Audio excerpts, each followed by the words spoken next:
Good evening, everyone. The time is 6:02 p.m., and I hereby call this meeting of the Student Senate to order. We'll begin with a roll call. When I call your name, please say here or present. Iono Dimhoff. Here. Moran. Rahman. Rolls. Reinhardt. Marcus. Jones. O'Connor. Shin. Utica. Palin. Palin. Moisango. Nievenhoven. Kekun. Azan. Kameyer. Moyer.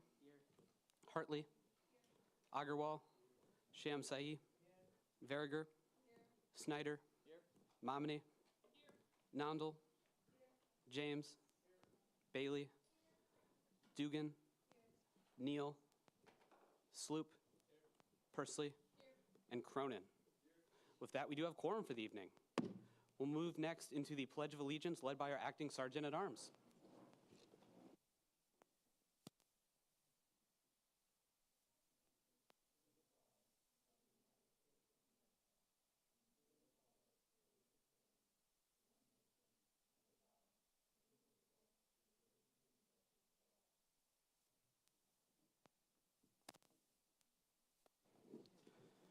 All right, and so with that, we'll move into our Senate program for this evening with Student Legal Services. And I would ask that our senators close or mostly close their laptops as a sign of respect for tonight's speaker.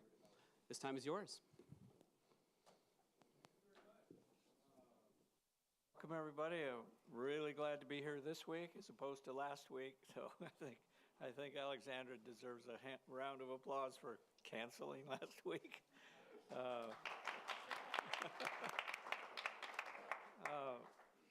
Yeah, so it's really my pleasure to be here. First off, I want to thank student government for all the support you've given us over the years. A brief history. We've been in business here for 40 years this year. Student Legal Services started in 1985. Student government started it it grew out of the fact that Drake Law School actually had a presence on campus through their clinical programs. They had students come up here periodically and help out. But student government decided then that they wanted to bring aboard a full-time attorney, which they did in 1985. And continued that way. Two attorneys were there between 85 and 90. And in 1990, Student Legal Services, the government expanded Student Legal Services to 2 full-time attorneys. And that's the way it's been since that time. So over the years, we kind of added it up a few years ago, and we came up with well over 30,000 consultations that we've had, so that probably by now it's at least well over everybody in the student body. I think we've talked to at least probably 35,000 students over the years and consulted with them and represented many of them in different kinds of cases. So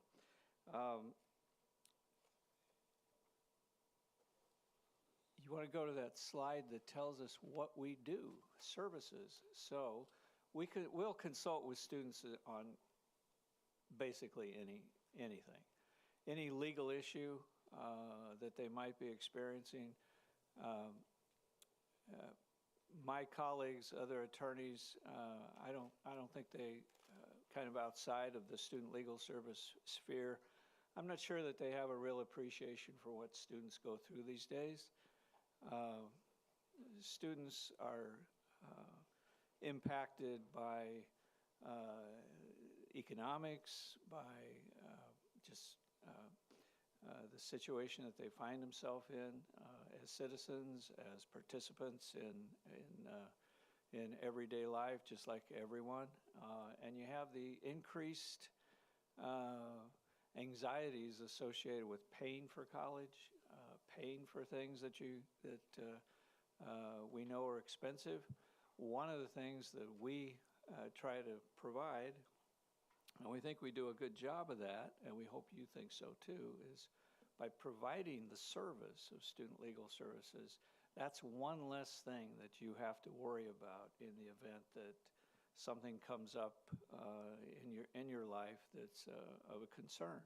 And as we all know, legal issues that arise can be very stressful, cause a lot of anxiety, and take away time and energy from what you have to do, what your job is, which of course is to be the best student that you can be. So in that regard, we think our services, and that's kind of a non-exclusive list of what they are, can really assist you in helping to reach your goals as a student, and help you retain being a student. We think we contribute significantly to students' retention. We've been told that. And the expense, I'm sure, maybe some of you know this, most of you, I'm sure, have never consulted an attorney at this stage of your life. Hope you never have to. It's not always bad. It's usually a really good thing to do, get legal advice in any situation that you might need. And we encourage you to do that. But it's an expense. If you have to go out and pay for it on the open market, obtaining legal services,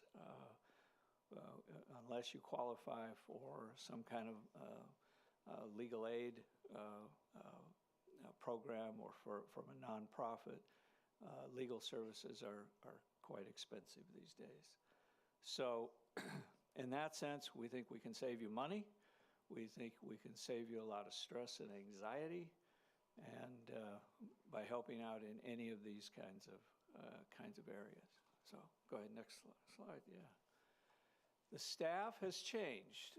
Paul Johnson, most of you will know him. Paul and I are still there, obviously.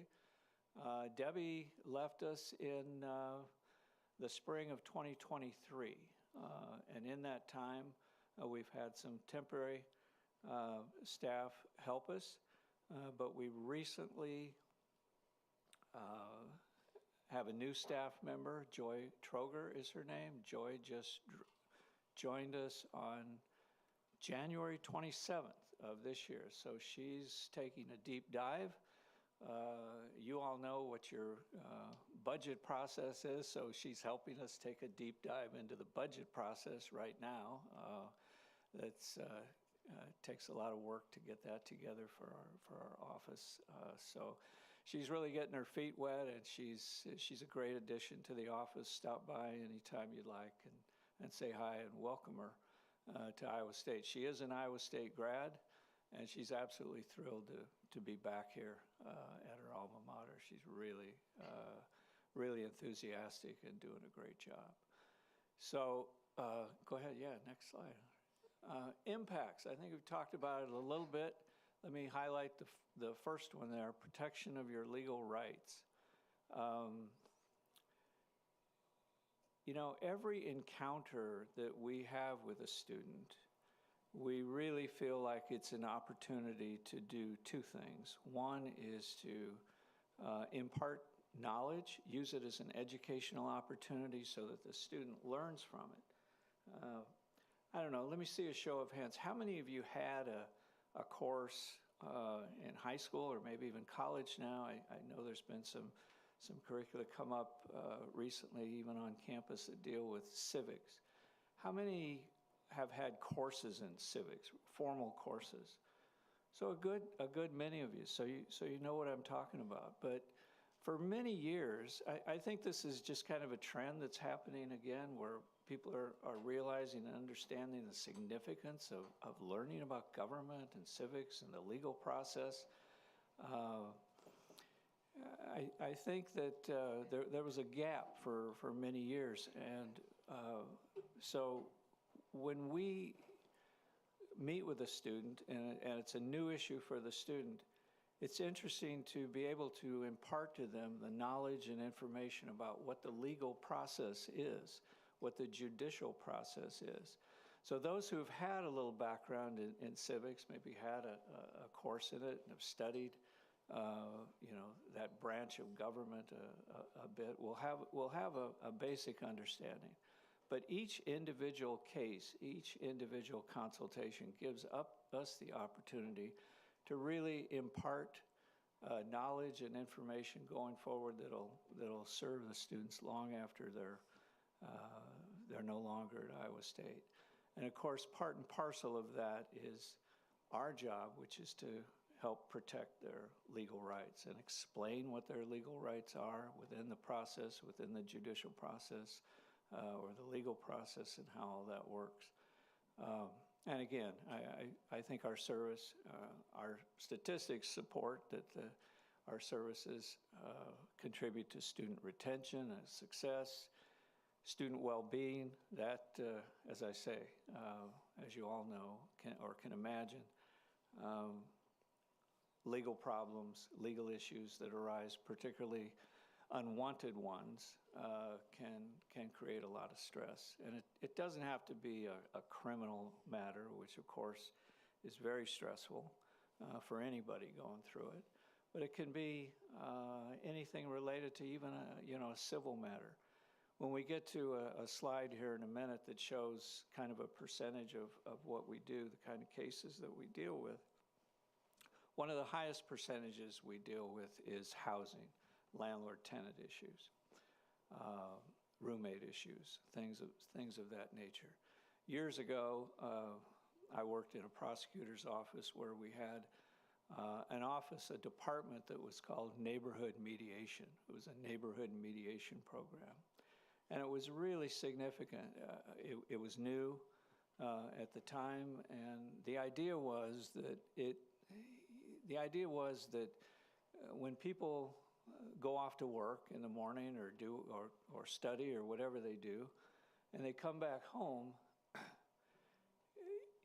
that's the one place you really want to kick your legs up, relax, lean back, take a deep breath, and recharge yourself for the next day. But when you have problems right in your own neighborhood, and literally often we would see problems that were right next door, neighbors confronting neighbors, that created a really, really stressful kind of situation. So that kind of anxiety, that can occur with students. We see situations, unfortunately, where in the housing sphere where you're having issues with your roommates. That can be problematic. Anything like that that impacts your housing, your home, the place where you're going to go and try to relax and study and do what you need to do, if you're having problems there, wow, that really impacts, you can't kind of get away from that. So it impacts other issues. And again, the finances, I think you all can imagine what the cost would be to go out and hire someone just to represent you on a simple traffic ticket or in a landlord-tenant issue, or unfortunately, some things that might be even more serious than that, or family-related problems that you're having back home that you'd like to speak with somebody about. So we're here to do all that. Go ahead.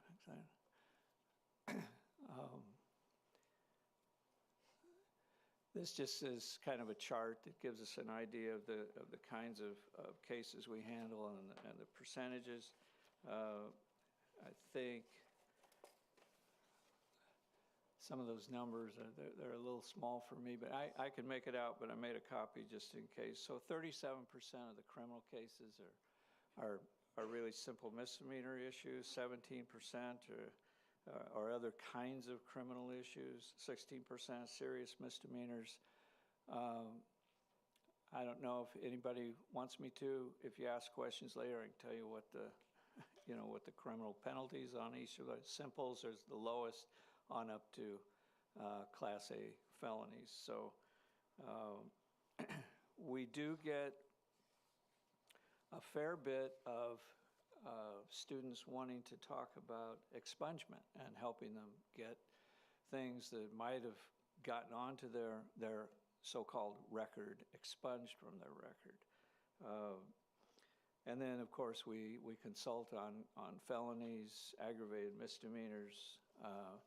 Oftentimes, post-expungement issues will come up. I've had cases where people who have graduated, even graduate students, undergraduate students who have gone on or are applying for licensure in other states, are being asked about something that happened years ago, which doesn't seem particularly significant, but these licensing authorities in other states or even in Iowa, they want to know, people want to know just about everything that's happened to you in your life, right? And so I actually had one a few years ago from a state where a grad student was applying for a professional license, and the authorities, the instructions that they were looking at were pretty confusing and not particularly clear.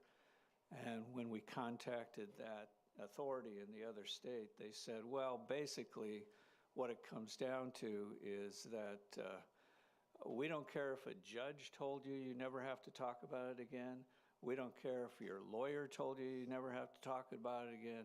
As far as we're concerned, whether it was expunged or not, you got to tell us about it. So my advice to students in any kind of situation where you've got anything on a quote-unquote record, and that's often a question, what record are we talking about? Because there isn't a one record thing.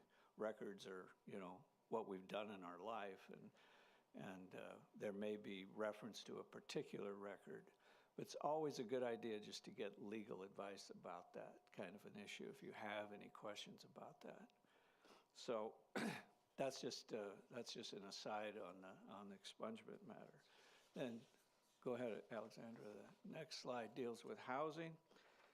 Like I talked about, that's landlord-tenant issues, roommate issues. Unfortunately, because you know, Student Legal Services is here for all students, we can't give legal advice in a situation where it's a student against another student.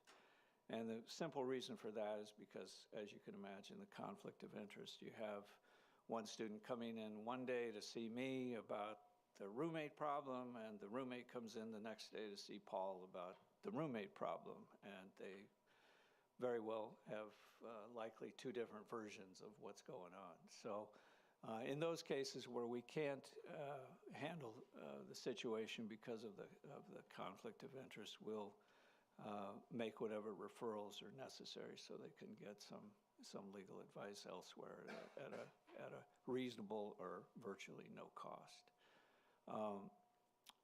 Yeah, so that's housing. As I said, I think I mentioned, you know, probably consistently over the years, the housing cases and the criminal cases have pretty much amounted to 50%, about half of what we see on a regular basis. Traffic is the next slide.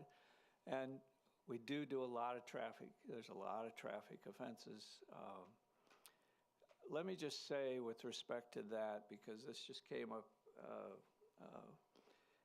recently, traffic cases have a way of snowballing on people.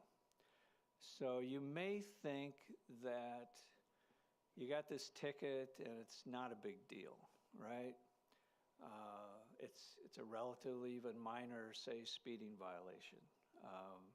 In Iowa, if you have a speeding violation of 10 miles per hour or less in speed zones of 35 to 55 miles per hour, the first two of those in a 12-month period do not count towards being a habitual violator. Habitual violator is someone who has 3 or more moving violations, And moving violations are pretty much anything except parking or seatbelt or something that you might think is not a moving violation. So if you have 3 or more of those in a 12-month period, you're subject to having your license suspended for being a habitual violator. So, you know, if you get a ticket for, 40 or 60, let's say it's 10 over on the interstate, 75 in a 65, or 70 in a 65, or 75 in a 70. You might not think that's a big deal. Or you get a ticket for anything over 25 miles an hour in a residential zone or a business zone. Those tickets will count towards being a habitual violator, which can get your license suspended. And if you get your license suspended, then you got to get your license reinstated, which costs money. Your insurance rates go up, all of that. So we really encourage you. We encourage and, encourage all your friends or whoever, even a simple ticket. If it's a moving violation, you definitely want to get some legal advice and talk to an attorney to see what the alternatives might be. So,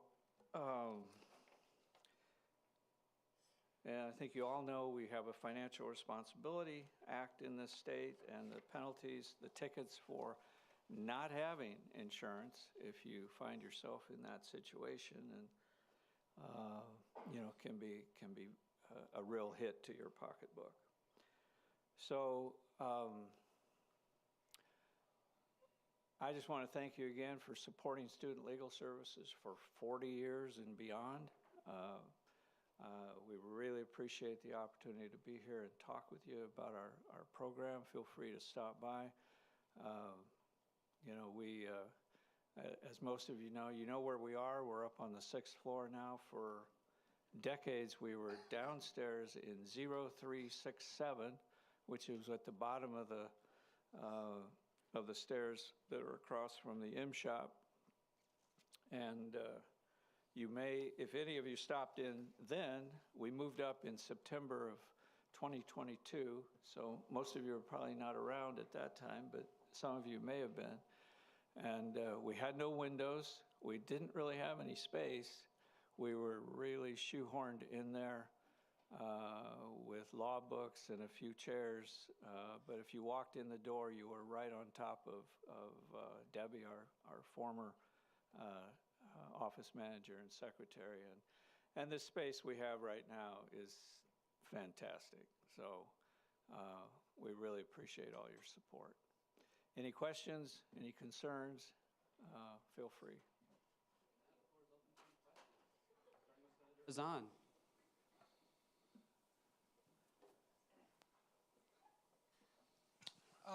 Thank you so much for your service. I do have a feedback that I received from students. So the suggestion was there were some concerns about making an appointment with the student legal aid. So the current situation is they have to call to schedule an appointment. And they were saying, again, that it's very difficult to get a hold. So they have to leave a voice note or something, and then you call back. So maybe a suggestion would be to put something like a calendar or like a link online on website for students to schedule an appointment online to make the process easy. No, I appreciate that comment, and I would acknowledge that was probably the case over the period of time when we lost our prior temporary secretary until Joy just joined us now full-time on January 27th. So I don't think it's going to be an issue now because she's going to be there and available to answer the phone from 8 to 5. But I certainly appreciate the suggestion.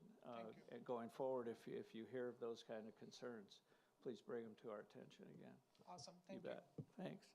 Senator Kameyer. Hello. Sorry. I would again just like to thank you for coming out and being flexible, especially considering the weather last week and all of that. I just had a question, and maybe I missed it at the start of the presentation. Did you have kind of an estimate of like how many students get to use your services each year? Yeah, traditionally it's been between 500 and 1,000. It will fluctuate, but it's typically in that area. Yeah. Speaker Momini. I will share another thank you. Thank you for coming and giving us a program. This is like my third time seeing it, and I appreciate it every time. I always come away with something new. This time it was that I wasn't quite aware that you guys were open during the summer and break. So I think that's wonderful.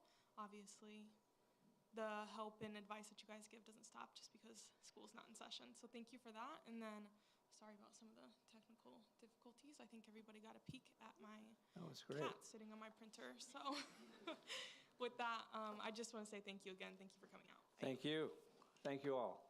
Have a good night.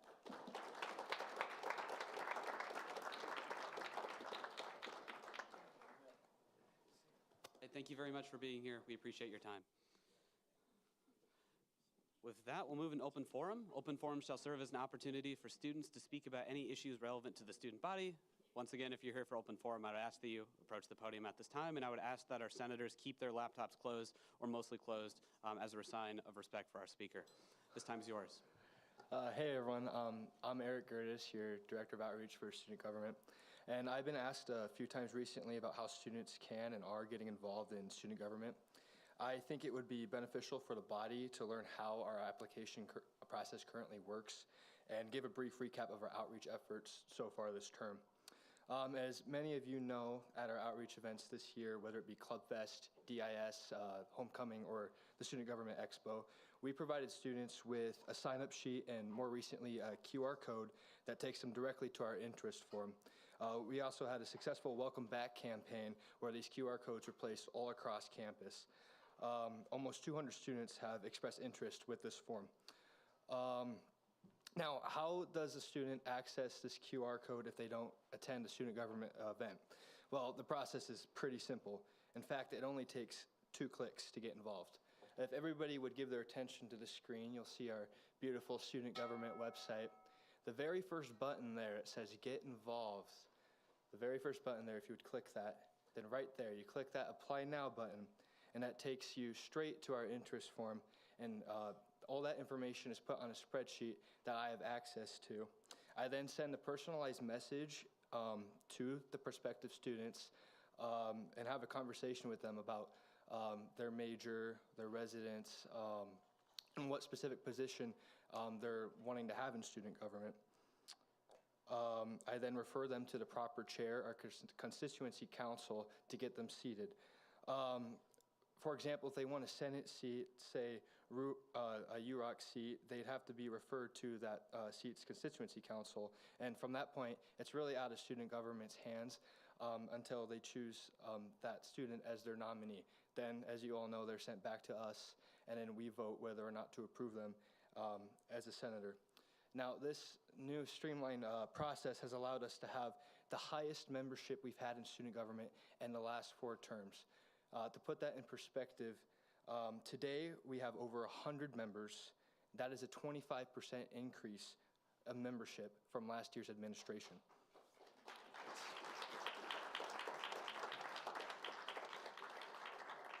The bottom line is, it's never been easier to join student government.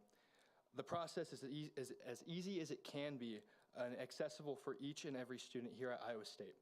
Members sitting here can attest to that. Director Frost, Senators Hartley, Nondal, James, Johnson, Bailey, and Kay Coon. They all here because they filled out that outreach form. They're here because of our outreach efforts.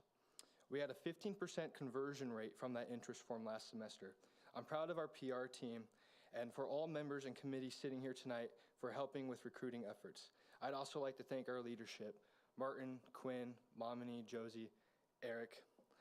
Building a bigger, stronger student government is a team effort. Just in the last month, student government members have completed over 35 hours of outreach. I think that deserves another round of applause. Thank you, that's all I have. Thank you very much. And so with that, if there's anyone else here tonight for open forum, I would ask that you approach the podium at this time.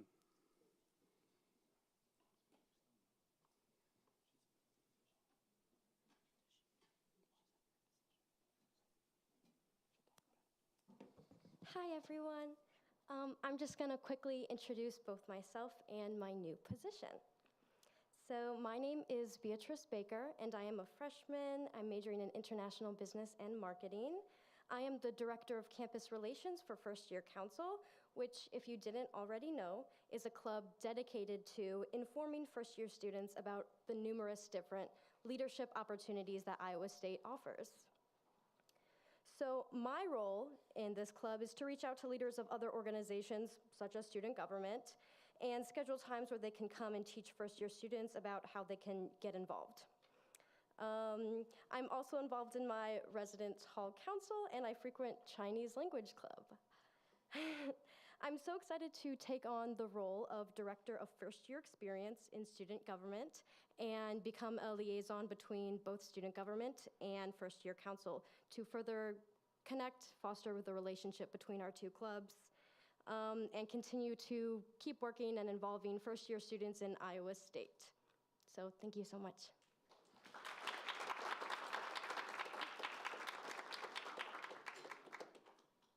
With that, is there anyone else here tonight for open forum? Seeing no one else, we'll move into adopting this evening's agenda. Are there any amendments before we do so? I motion to table Bill 2025-3003 SD for 2 weeks. That was item 003 SD. Moved and seconded to table item 2025-3-003 SD for, I believe you said 2 weeks? Pardon me, for 2 weeks. Are there any objections? Seeing none, it shall be tabled. Oh, was that an objection Senator Zahn? If you'd wish to direct that. I believe that there's a conflict of interest with the upcoming presidential election, and 2 weeks puts it past the end of campaigning. So my major concern is that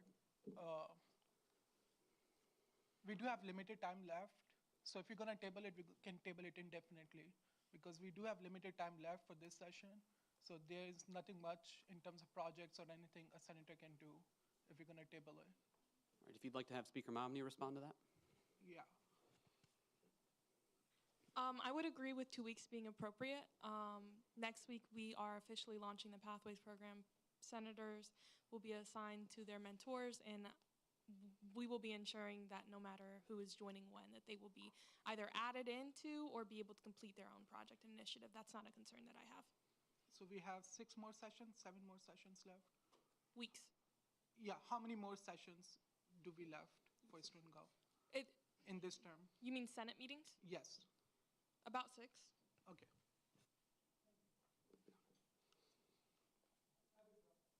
All right. So with that, it's been moved to table item 003 SD for 2 weeks. Moved and seconded. Are there any objections? All right. Seeing none, it shall be tabled. With that, we'll go to Senator Rolls. I motion to move 2025-3-005F as well as 2025-3-008F to the top of external matters. Pardon me, that was 005F and 008F? Correct. All right, is there a second? Moved and seconded to move items 005F and 008F to the top of external matters. Are there any objections to doing so? Seeing no objections, they shall be moved. With that, we'll go to Speaker Momney. I motion to add 2025-3-017F to the bottom of new business. It's been, I believe I heard a second. Moved and seconded to add item 017F to the bottom of new business. Are there any objections to doing so? Seeing none, it shall be added. With that, we'll go to Senator Kammeier. All right, Nievenhoven it is. I motion to table 2025-3-010F for 1 week as the representative could not be here tonight. That was 010F, Yes. correct? Is there a second? Moved and seconded to table item 010F for 1 week. Are there any objections to doing so? Seeing no objections, it shall be tabled. We'll move down the line to Senator Kameyer. All right, I motion to add 2025-3-018F, the Campus Concert Act, to the agenda. Is there a second? Moved and seconded to add item 2025-3-018F, the Campus Concert Act, to the bottom of new business. Are there any objections to doing so? Seeing none, it shall be added.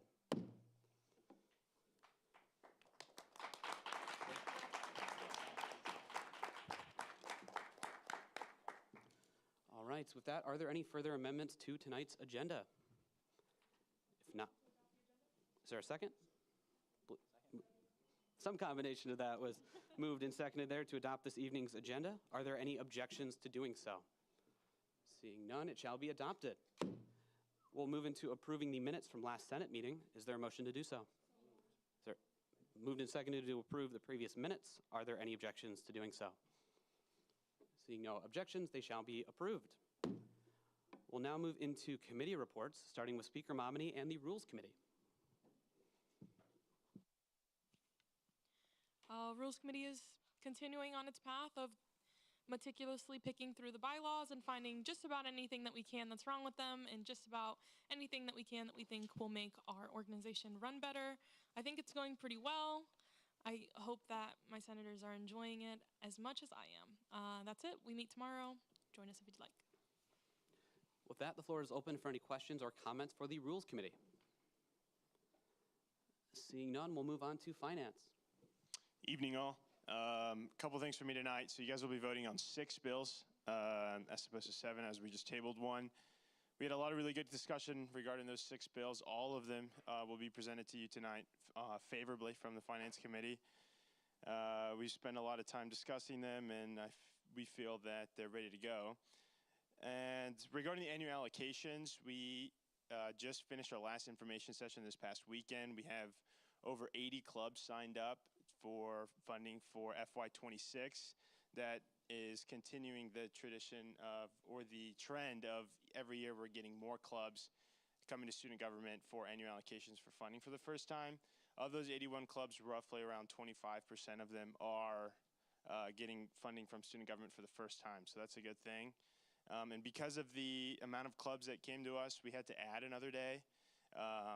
No big deal. I think it's a good problem to have that we're able to fund even more clubs this year than we have in the past. With that, the floor is open for questions for FD Martinez. Seeing none, we'll move on to the PR Committee.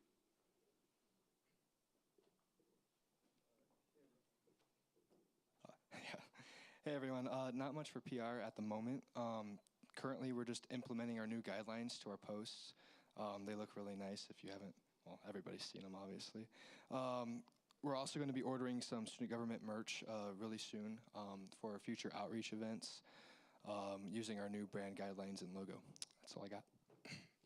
Are there any questions or comments for PR? Seeing none, we'll move on to the Idea Committee. Hey guys, we started reaching out to faculty for being panelists at our town hall. We also started discussing small final projects for the end of the term, and our meeting is going to be Saturday at 11 a.m. So if anyone wants to show up. With that, the floor is open. Seeing no questions, we'll move on to the Events Committee. All right, hey everybody, thank you to those who've come to the Know Your Leader series town hall so far. We've had a decent turnout at all of those. The last one is next Tuesday at Carver 101, 6 p.m. We're having an exclusive conversation with Jamie Pollard. He's the athletic director, if you didn't know that.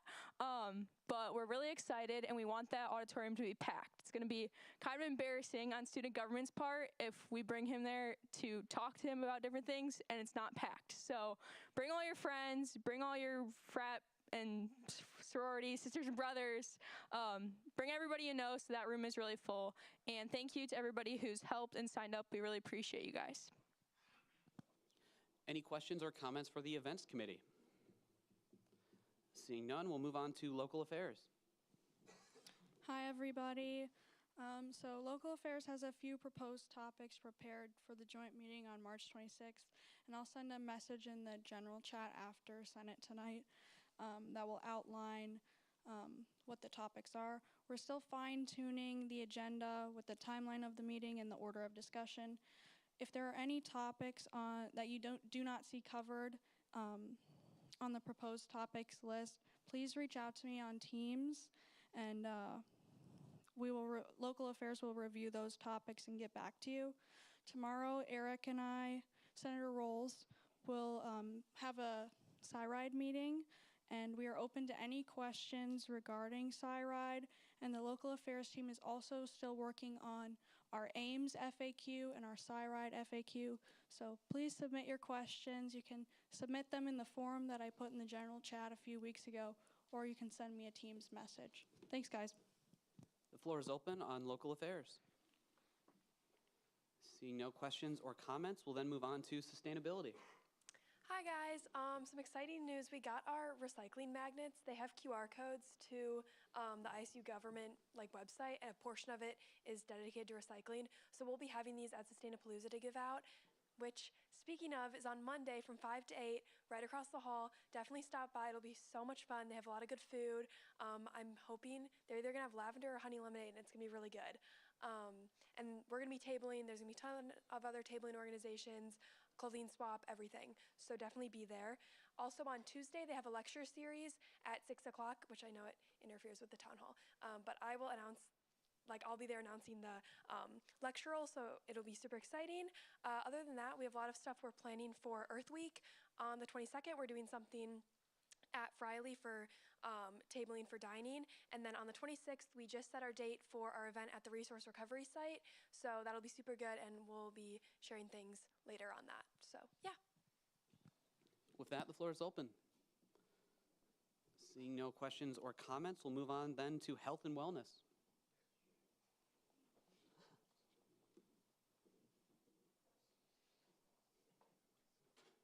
Hey guys, we met this past Tuesday online because it was like negative 300 degrees outside. So yeah, we kept it virtual for that meeting, stayed warm. We continued planning WOOFs and wellness. We're coming along great. At this point, I'm really just waiting for a confirmation email back from the event management office that we do have the space outside the library from 1 to 3. Once I get that back, we pretty much have all the other details in line. We're going to work with PR and creating a poster and get some advertisement out so we can get as much foot traffic past there as we can. And then for the safety walk, we have a meeting scheduled with Chief Newton on February 26th. I believe that's from 3 to 4. I could be wrong. Don't quote me on that. But we do have a meeting scheduled to talk about kind of his thoughts about it, what he wants from us, and also what we expect out of it. So I'm really looking forward to that. And then Senator sorry, I'm butchering your last name. Shamsai is going to give you guys some updates on Admire. Him and Senator Dugan both met with a person from, I believe it's Health and Wellness maybe, on Admire, and they got some great updates, and I'll let him share some more on that. Thank you. Hey guys, I and Senator Dugan and I had a meeting with Hannah. She is a wonderful person. We had a great meeting, and they did a lot of effort to prepare a workshop for teaching us about safe relationship and dating. They wanna have this workshop for our body, and if any of you guys are interested to participate in this workshop, you can join us. You can reach out to us, and we are scheduling to have them here for you guys. If you have any question, you can ask either me, Senator Dugan, or Adam, and we are happy to give you more information. Thank you. Just making sure you're done there. All right. The floor is open for questions or comments for health and wellness. Seeing none, we'll then move on to the legislative ambassadors. Hi, everyone. The Legislative Ambassadors Committee went down to the Capitol last Tuesday. We had 6 meetings with a variety of different people on the House and Senate side. We had 6 legislative ambassadors attend this trip, and we made a lot of progress talking about the workforce grant and then also our mental health funding requests. Our delegation will be leaving to go to Washington, D.C. for Big 12 on the Hill on Saturday, so we'll be out there Saturday to Wednesday. I'm really looking forward to that and collaborating with all the other Big 12 schools and their advocacy strategies. All right, the floor is open for the ambassadors. Seeing no questions or comments, we'll then move into that other category. This is an opportunity for anyone to speak about committees that are not otherwise represented on tonight's agenda. We'll start with Director Carver. Hello, everyone. I'm the Director of Affordability. I'm here to talk about the Affordability Task Force. We finally are getting the ball rolling on this, and I just wanted to talk about some of the stuff we're working on as of right now. We just set an agenda. We're going to be trying to work on simplicity and transparency on everyone's U-bill so that you know what is going on with your course fees, what that's directly going to, as well as a breakdown on activity and service fees so that you know what exactly that $491 is going towards. We still are taking applications, and if you're interested, please shoot me a Teams message so I can go ahead and send that over to you. We have mostly at-larges at the moment. We'd love more at-larges, but more senators is always a welcome. I'd like to give a shout-out to Lucky, who's not here today, and of course Senator Kammeier, who are currently sitting on the committee. It's great to have them there and having a lot of voices there. So if you're interested, please shoot me a message, and there's a lot of things we want to get done with that. Next, we'll move over to Director Frost.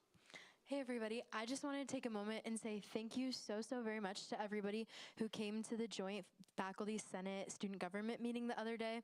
The faculty senators loved it. I got great feedback from President Parsa. They had a great time. They said they learned a lot. I hope everyone who was there learned a lot too. And that was so exciting. That was the first time in student government history. And if you think about how long it is, that's just amazing. So you made history. So thank you so much.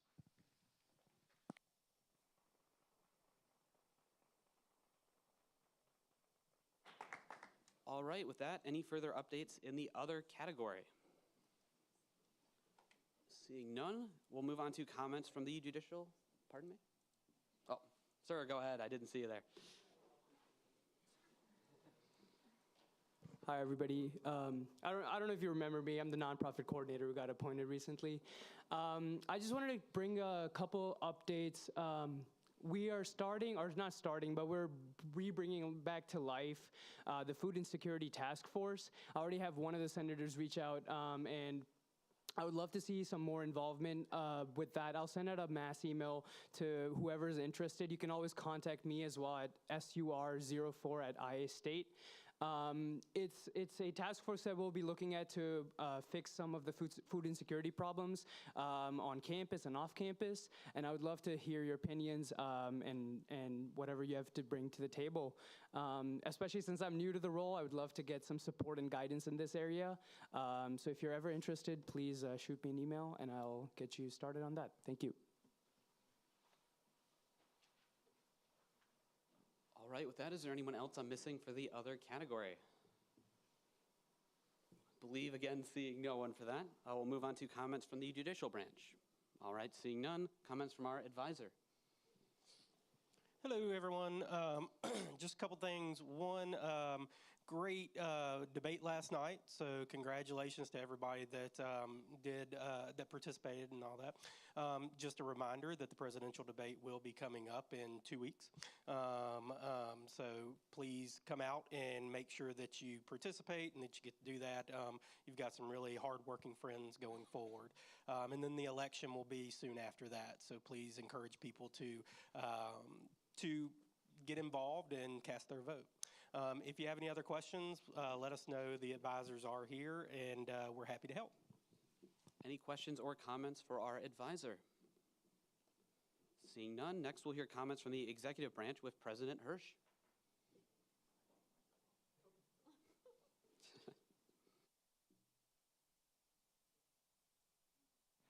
Hey, there's just two people I want to recognize before starting off. Unfortunately, our Director of Academic Affairs, Rachel, had to leave. And then Eric Jurdis, too. He's done great work on outreach. I'm so proud of where we've been as an organization. This whole year has been a student government-wide effort. I don't believe that we've been successful because of one or two individuals in this organization. I think it's each and every single one of you. I mean, we have had the highest membership in the last 4 terms. We're a 25% increase from last year. And the work that we're doing is meaningful and impactful, and it benefits all 30,000 plus Iowa State University students' lives. I look forward to coming into work. I mean, it's work, but I look forward to coming into student government every single day, not only because of who I get to work with, but the mission that we have of serving Iowa State University students. So I want to thank all of you guys. One bill that I may have called you about today Sorry, I'm sorry. I'm a little excited about it. I know it's one of the big platform points that Quinn and I ran on this year. But again, I want to reiterate what I just said. It's been a campus-wide effort. It's from all of us, man. It is all of us. It's been all of us all year. That's why we've been able to be so successful. I've been a member of student government for a long time now. I don't ever remember a year that's been like this. It was an honor when I was elected to serve as president of the student body, and it's even more of an honor now because of who I get to serve with and the mission that we have. So I want to thank each and every one of you. Round of applause, please.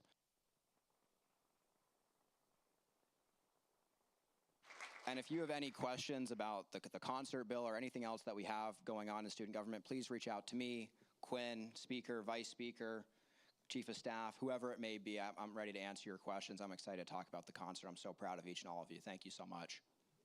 With that, the floor is open, starting with Senator Rolls. I would like to ask for one more round of applause. Martin and Quinn have done an amazing job this year. So congrats to you guys.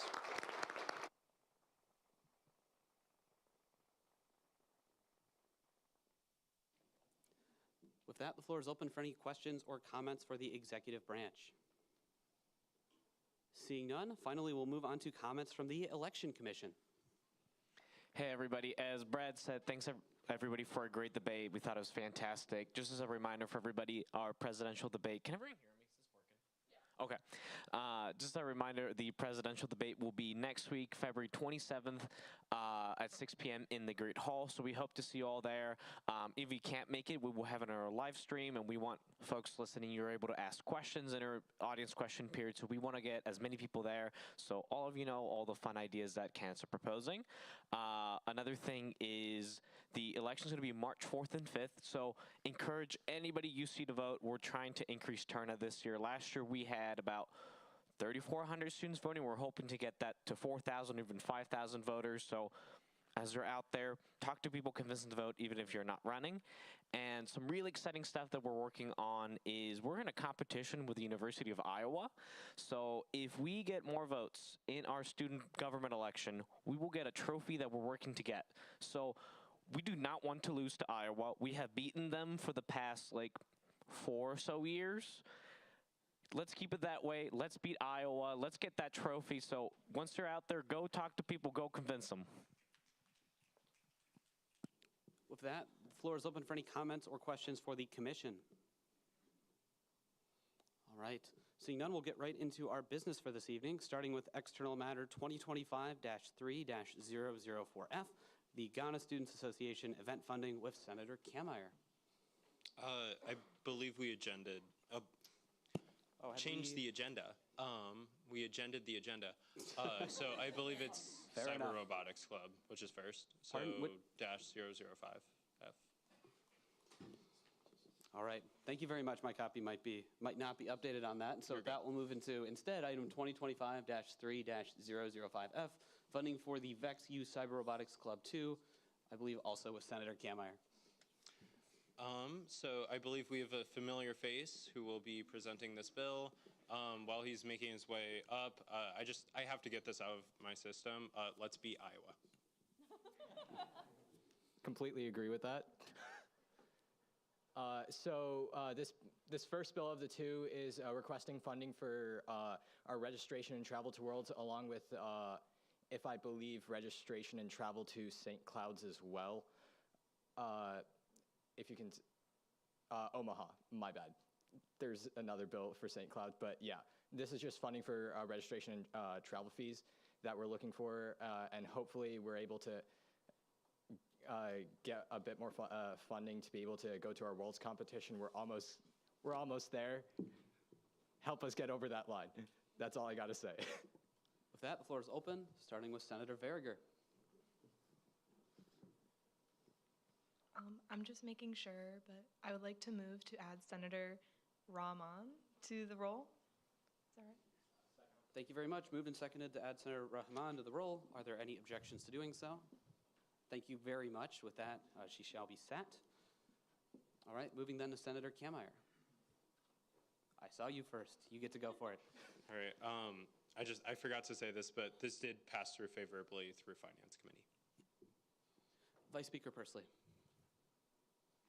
I just want to say that it's cute that you're adding the student government logo onto the robot, and can't wait to see that. Yeah, I'm excited to add the new, especially the new logo on the robot. It's going to look so sick. Senator Sham Sahi.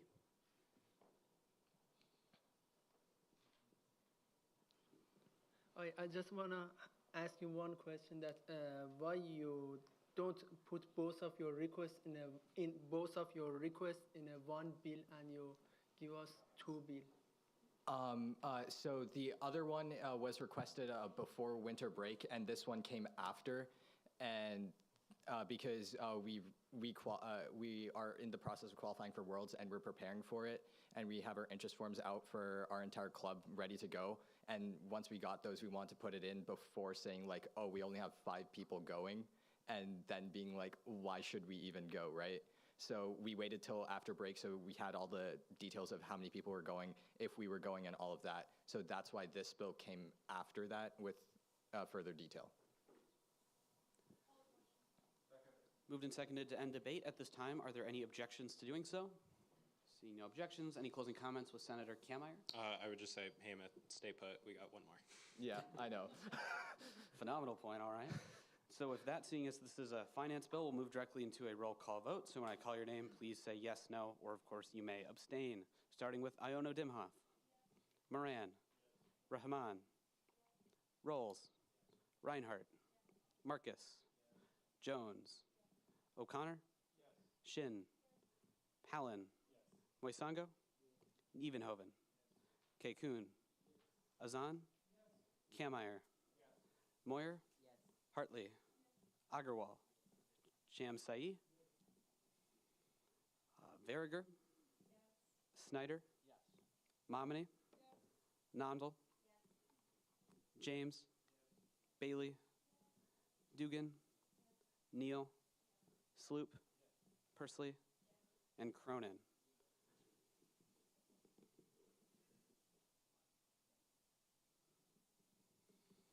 All right, so with a final vote of 30 to 0 to 0, congratulations, the motion carries. Awesome. All right, keeping you up there, we'll then move into item 2025-3-008F, funding for the VectU Cyber Robotics Club 3, again with Senator Kameyer. All right, so similar deal here. This is just a trip to St. Cloud instead of the Omaha and Worlds one. For some reason on my version, the lines are gone. Don't ask me why the lines are gone. They were there on first read. Yeah. All right, so if you wish to add anything, if not, we'll go straight to debate. I don't really have much else to say. I think I said all I need to say regarding the St. Cloud one as well early on in the previous bill. So any questions? Fair enough. Starting with Vice Speaker Persley. Can you re-explain why there's 2 funding bills instead of just having them both on one? We originally sent in the St. Cloud one as the original bill, the first competition we were going to, but then we went to one competition already, and this was kind of like before break, and then we planned on going to the Omaha one with UNO planning to host a competition at the SAC as like a friendly competition, and we need registration fee and travel fees to that. And then World's qualification came along after break, and that's why that was put in as well with Omaha. All right, thank you. Moved and seconded to end debate. At this time, are there any objections to doing so? Seeing no objections, again, closing comments with Senator Kameyer. Okay. I thought I was going to say something, but I don't know why. Anyway. All right. So once again, this is a finance bill, so move directly into a roll call vote.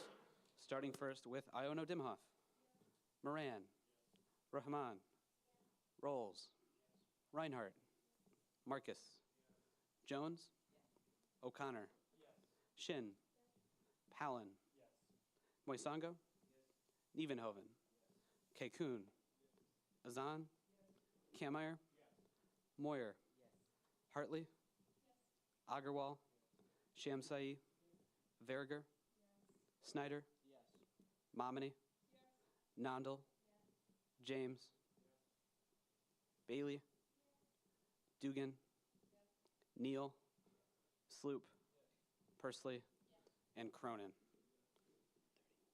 All right, so once again, with a vote of 30 to 0 to 0, congratulations, the motion carries. Thank you very much.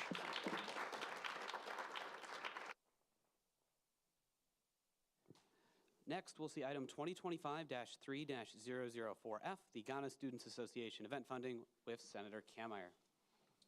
Okay, hopefully you enjoyed the trilogy of VexU Cyber Robotics bills. Anyway, so next up, we went through this in finance. It passed through favorably, and this is just kind of like promotion for their organization, as well as a guest speaker event that is coming up. All right, sorry. All right, my name is Daniel Eisinyako, and I'm the treasurer of the association. This evening, we are asking for the approval of an amount of money for the Ghana's Independence Day and cultural celebration. So first of all, I want to maybe give a background of our association. So our association became a student organization in summer this year. Currently, we have more than 50 Ghanaian students on campus, so we decided, okay, it'd be good that we come together as an association so that we'll be able to put resources together and then support our colleagues and friends that comes around. And since then, we've been able to, so somewhere in September, we had our first public lecture where we invited a guest speaker from Ghana to give lecture about leadership, and others we invited like students from ISU, and a lot of us participated in the event. And then also towards December, you know, when it's holiday and others, most international students, we stay around because we cannot go back home because of expenses and other things. So we also organize a kind of, how do you call it, get together, and then we also supported our family, our colleagues and others.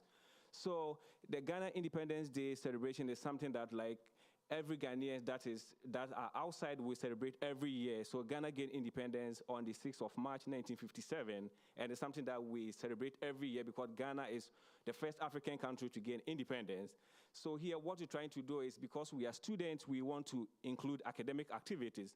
So on the day, what we're going to do is that we're going to have a cultural activity, and then we're also going to have a forum, a symposium, where we have a guest speaker who will be coming and talk about leadership and how to navigate through international environment. And then also we're going to have student presentation.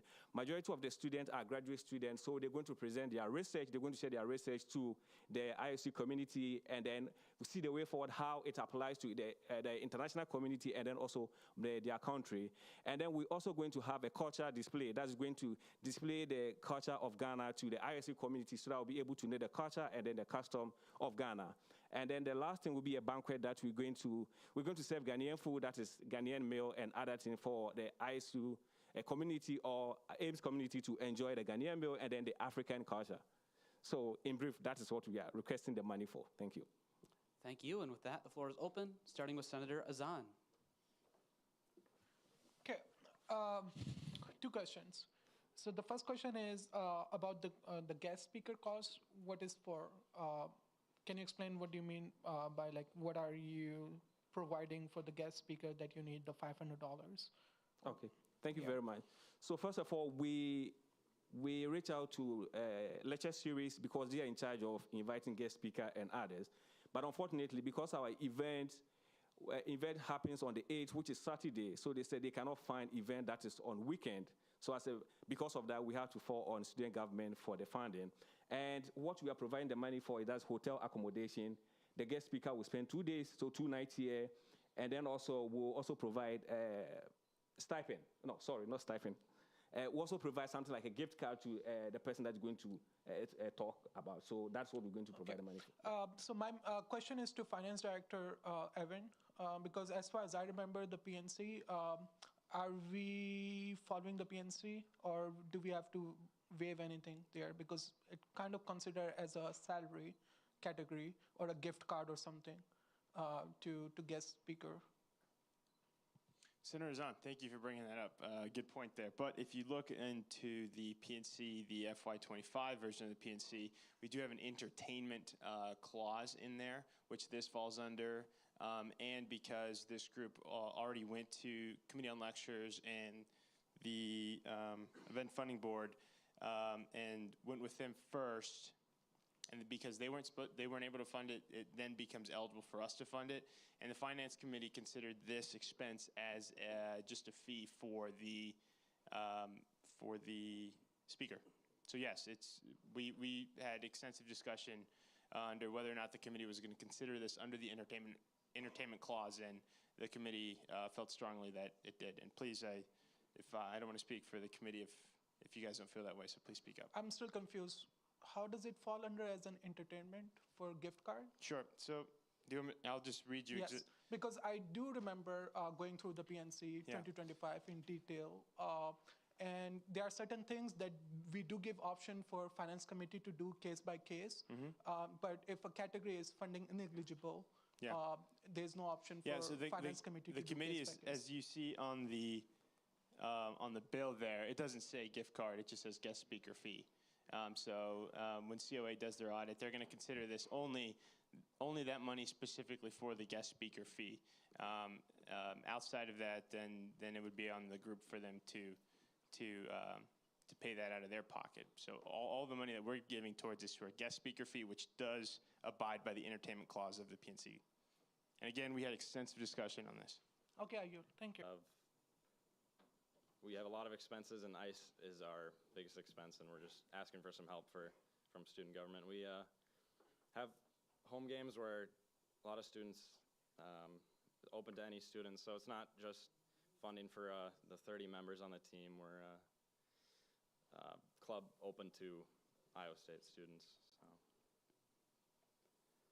With that, the floor is open for any discussion, starting with Senator Snyder.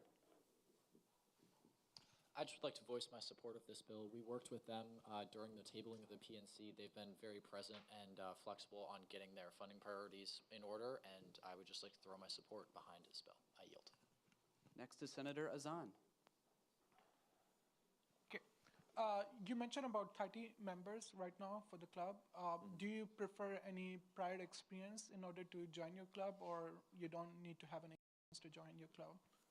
So that's the first question. Yeah, I'll have DJ answer. So essentially, there's no requirement for level of play or anything. However, there is an open trial open to anybody that wants to come, and then there's a selection process to then weed out to the 30 best players. But there is no, we will never turn anybody away that wants to come try. But eventually, it's going to be 30 members. Correct. After yeah. the selection. And that is the limit that the ACHA, which is the league that we play in, the national body, that is their limit, not ours. Okay. So I just want to understand the context, because it's like $14,000 for 30 members. Right. Yeah. Okay.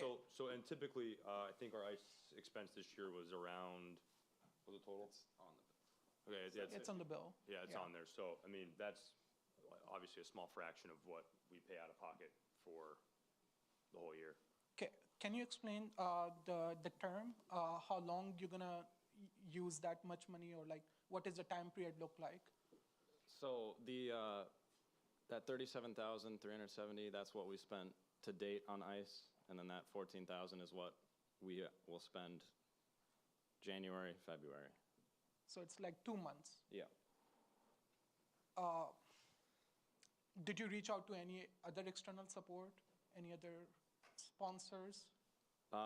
We do fundraising throughout the year to different members of the community, businesses, and we're doing fundraisers through the Alumni Association right now. We do fundraising through our Iowa State basketball games. So we do bring in revenue in other different sources. Awesome. Last question. Can you talk about the club that you have? Do you participate nationally, state level? The importance of your club representing ISU. Yeah, so we compete in the ACHA, which stands for the American Collegiate Hockey Association. We are the founding member, and the cup that we play for is named after the founder of our club here. I think at the Division I level, there's Division I, II, and III. At the Division I levels, there's 70 teams nationally, and then Division II and III follow pretty closely to that 70 number.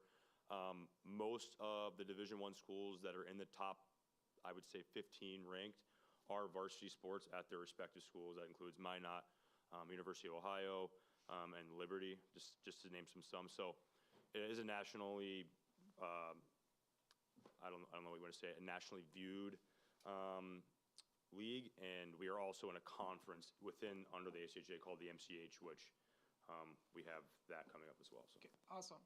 Since you mentioned it's nationally recognized, did you reach out to athletics department to provide you some support? Yeah, so the situation basically is we're a student club. We're under the eyes of Sports Club Council and Rec Services. We're not part of the athletic department, and I'm sure even if we tried to reach out, they would pretty much say you're not part of the athletic department, done, closed. And I think we've tried in the past, but that's pretty much how that has gone. Rec Services doesn't fund, I don't think, any clubs. If anyone wants to hop in there, yeah, they don't fund any. I think that kind of falls into your guys' jurisdiction. So, Vice Speaker Pursley.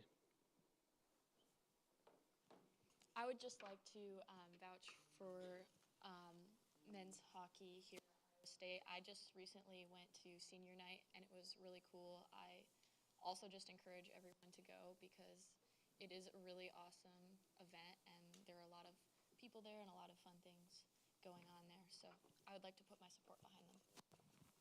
Senator Sham Saeed. I have two questions. Maybe you answered this question during your speech, but I didn't understand. How many members does your club has? And you mentioned that this money is only for 2 months. After these 2 months, you again need to bring another bill, or it's enough for this year and you are going to have another bill in the next year? Okay, so the first question, I think we have 32 members on our roster that's in student or rec services. And then the question of after these 2 months, so our season is over on Friday. So after that, we're not renting ice anymore. We're not going to be bringing a bill here for March or April.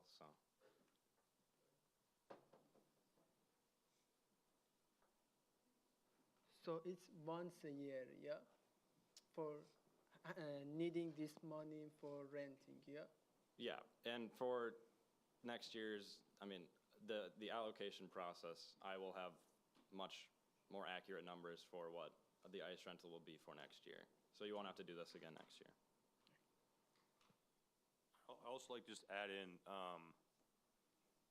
we have tossed this around. So if the 30 numbers is something we're getting hung up on, anyone is more than welcome if they want to come do game day ops, or they want to do announcing, or they want to do the camera, or they want to do greeting people on the way in, or they want to do like a intermission show or whatever. You're more than welcome to join our club and do any of those things. We just can't roster more than 30 people to be playing in the actual game. Senator Kameyer. So I would just, again, kind of point out, I feel like our discussion is kind of winding down, but I know that the amount can, like, you see it and you're like, whoa, like that's like quite a bit of money. But normally we pay for building rentals like in full. And when we went through the annual allocations for this one, like we didn't, but this like money was like supposed to be there. And unfortunately, again, because of that mistake, it wasn't. So I know like it just like seems like a lot of money, but focus more on like the merits, know that this is like funding eligible, and again, that it was favorably through finance. I'm not sure who made that, but if you'd like, Senator Zahn has his second speaking privilege. Senator Zahn. I'm just going to say I'm not in favor of this bill because it's a lot of money just to support 30 members and only for 2 months. If we include the audience of like the people who watch it, then that make a difference. So can you talk about how many people actually show up to watch this game? Is it like recorded or like live video sessions going on or something? Yeah. So the ice rink holds up to 1,000 people. It's a little more than that with standing room. And all of the games are live streamed. We have a YouTube channel, so anyone can watch them on YouTube. So. Okay, sounds good. Thank you. I withdraw. Speaker Momini. I would just like to add in real quick that I think we all know how much I don't like big price tags, but I can appreciate the fact that they have done a lot of fundraising. $37,000 is a lot of fundraising. I'm sure that was so much work. Even if they're still asking for $14,000, even if it's only 2 months, even if you only see it as 30 team members or club members who are actually out there on the ice, it's about more than that. It's about the people who come to the event, the people who enjoy the event. I recently learned that they even have some cheerleaders, so that's pretty cool. I think that there's more to it than just the numbers. You have to think about the people outside of the organization who enjoy it. So I am in favor of this. I think it's great. I yield. Senator Moyer. Perhaps this was answered already, but is the money for next year? Since you mentioned the season ends on Friday, was this for the rental of next year for the entire year? No, this is just for the ice that we've used in January and February of 2025. Okay. So I do apologize, Senator Zahn, you've used both of yours, but someone's more than welcome to yield to you. But if not, can I add something quick too? go ahead. I think it's important to note that each individual of those 30 people paid out of pocket, what did it end up being? $3,500 for the year. And I think that shouldn't go unnoticed, as well as we represent the school nationally, and I think that should also be noted as we're not just 30 guys throwing money around. I mean, that we have a pep band club that relies on us to play. Without us, they don't have to play. We have a cheerleading club that without us, they have nowhere to cheer. We have people that enjoy coming to our games. We have the rink staff. I also would like to add that without our ice rentals, there's a very likely chance that the rink is not in business anymore. So if anybody likes to go to even skate at the rink for free skate, we are a large chunk of their revenue. So without us, that also could fail. So this kind of is a snowball effect of, we're not just yes, I get the price tag's big, and it might seem that we're just trying to get you guys to pay for our stuff, but I can promise you that is not the case. So, Senator Zahn, was someone yielding to you? So Senator Bailey had a speaking privilege. I'm not sure who made the motion first to end debate. Pardon? So we hadn't gotten to the point of a second anyway, so unless there are objections. All right. So if that, what is one of you who made the motion? All right, Senator Iono Dimhoff, we're going to call this your motion. So you can withdraw if you'd like and let Senator Bailey have her speaking privilege. If not,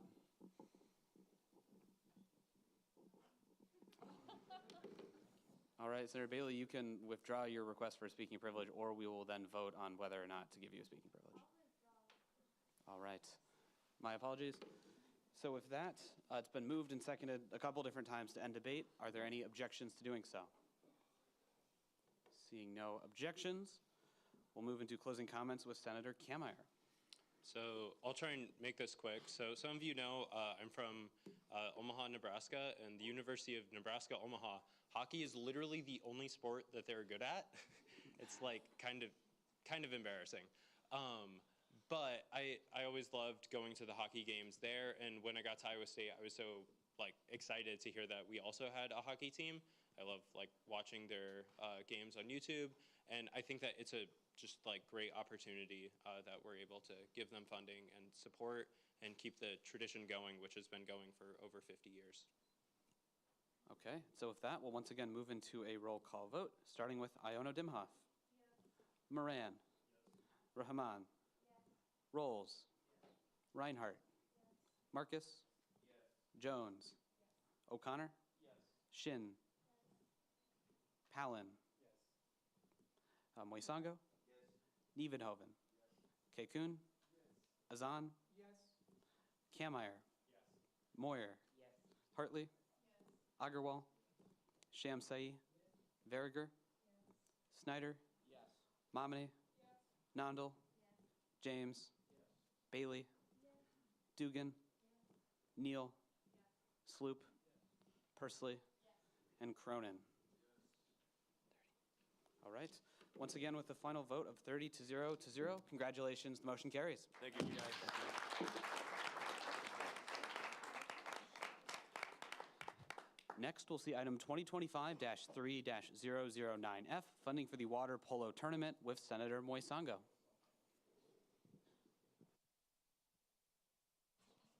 We have a representative from water polo come to the front. Senator James, were you hoping to make a motion of some kind? Fair enough. Are there any objections? Seeing none, Senator Marcus shall be removed from the roll. Thank you very much. Pardon, I'm so sorry. It's been a long night. We'll take you off the roll. There you go. All right. With that, this time is yours.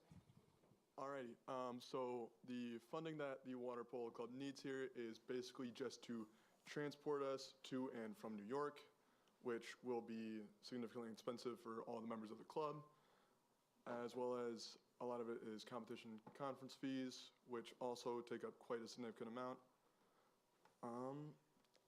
At that point, I think that should cover all the initial bases. Any questions? The floor is open, starting with Senator Snyder. Hi, everybody.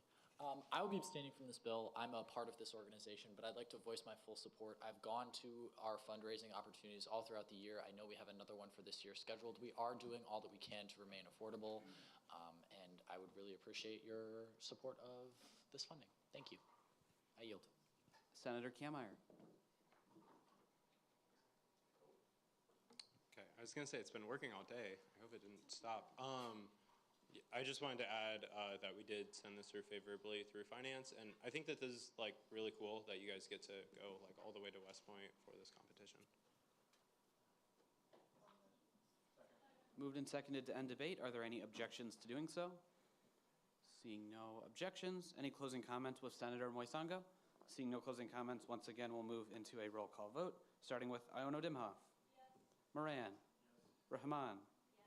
Rolls. Reinhardt. Yes. Marcus. Yes. Jones. Yes. O'Connor. Yes. Shin. Yes. Hallen. Yes. Moisango. Yes. Nievenhoven. Yes. Kekun. Yes. Azan. Yes. Kameyer. Yes. Moyer. Yes. Hartley. Yes. Agarwal. Shamsai. Yes. Verger. Yes. Snyder. Abstain. Forced to have it there? All right. Momini. Nondal. Yes. Bailey. Yes. Dugan. Yes. Neal. Yes. Sloop. Yes. Pursley. Yes. And Cronin. Yes.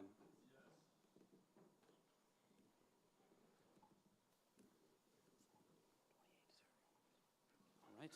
So with a final vote of 28-0-1, congratulations, the motion carries. Thank you very much.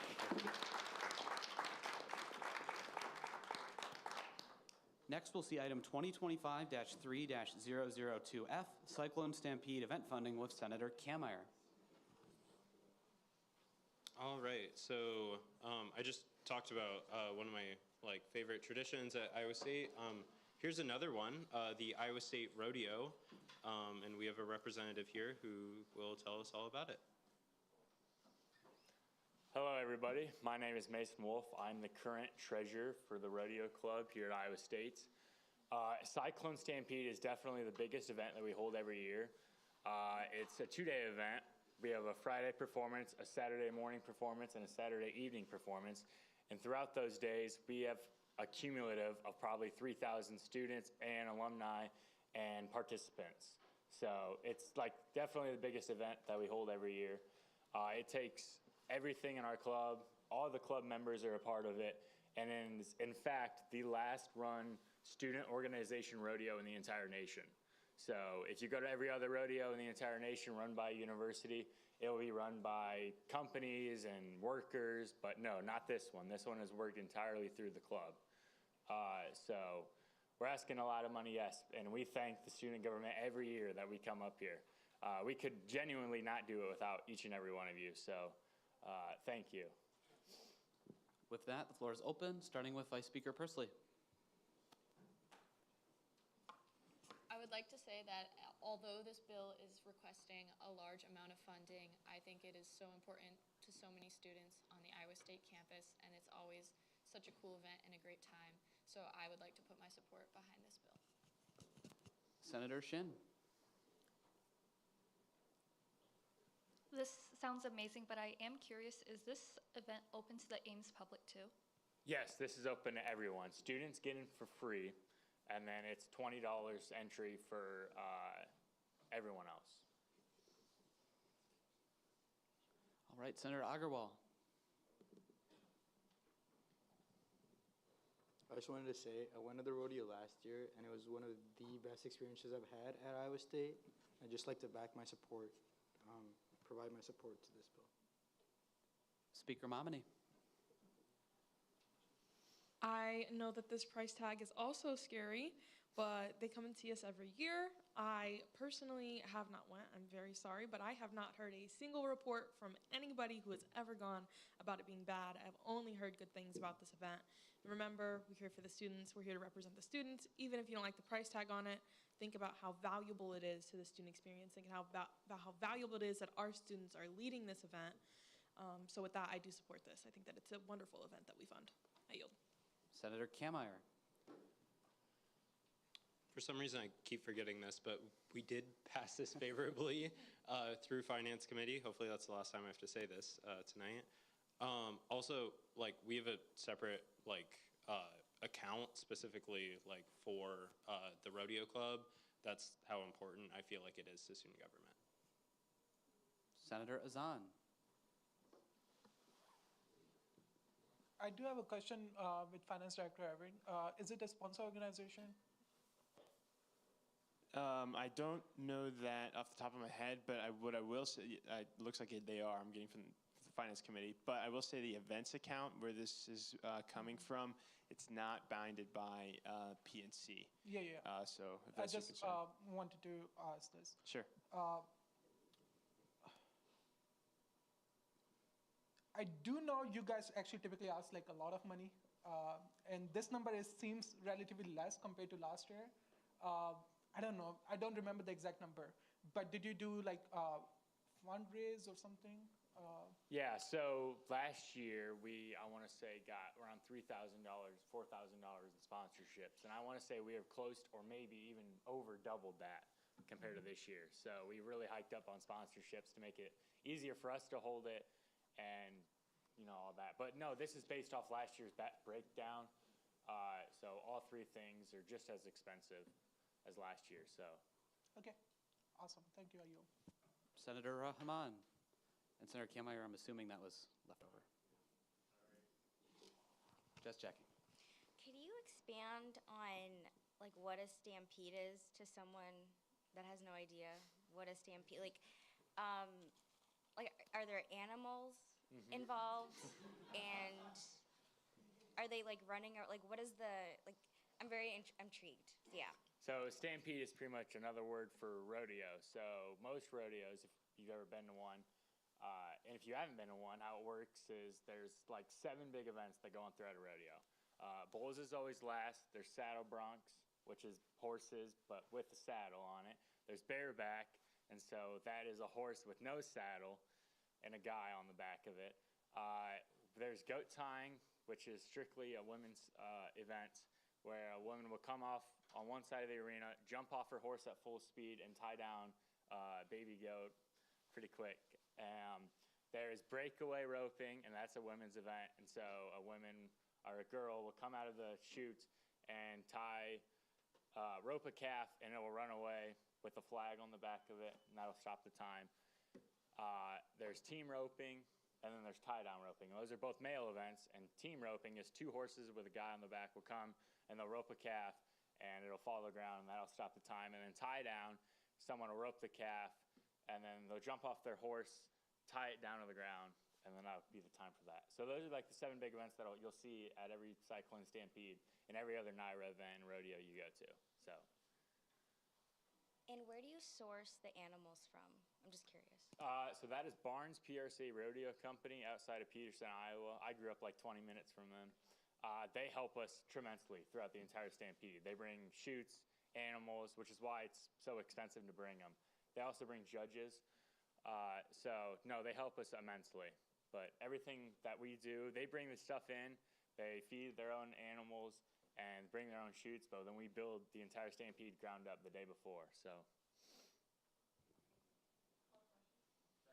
Moved and seconded to end debate. Are there any objections to doing so? Seeing no objections, any closing comments with Senator Kameyer? I guess I'll just add this is an amazing tradition. I encourage everyone to vote yes. All right, with that, once again, moving into a roll call vote, starting with Iono Dimhoff. Moran. Brahman. Rolls. Reinhardt. Marcus. Jones. O'Connor. Shin. Hallen. Moisango. Nievenhoven. Kekun. Azan. Kameyer. Moyer. Hartley. Agarwal. Shamsai. Verger. Snyder. Momini. Nondal. Bailey. Dugan. Neal. Sloop. Pursley. And Cronin.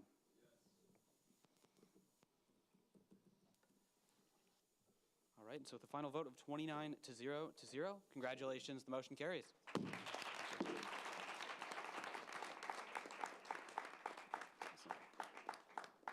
Having previously tabled item 010F, we'll move directly into internal matters, starting first with Special Order 2025-3-002 SD, seating a United Residents of Off-Campus Senator with Speaker Momini. Pardon, do you have a motion? All right, any objections? Seeing none, Senator Nondal shall be removed from the roll.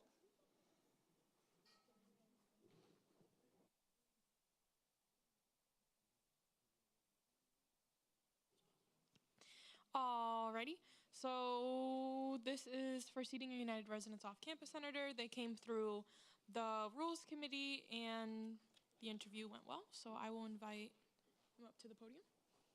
And then you can just tell us name, major, why you're interested in joining student government, maybe some committee and project ideas that you have.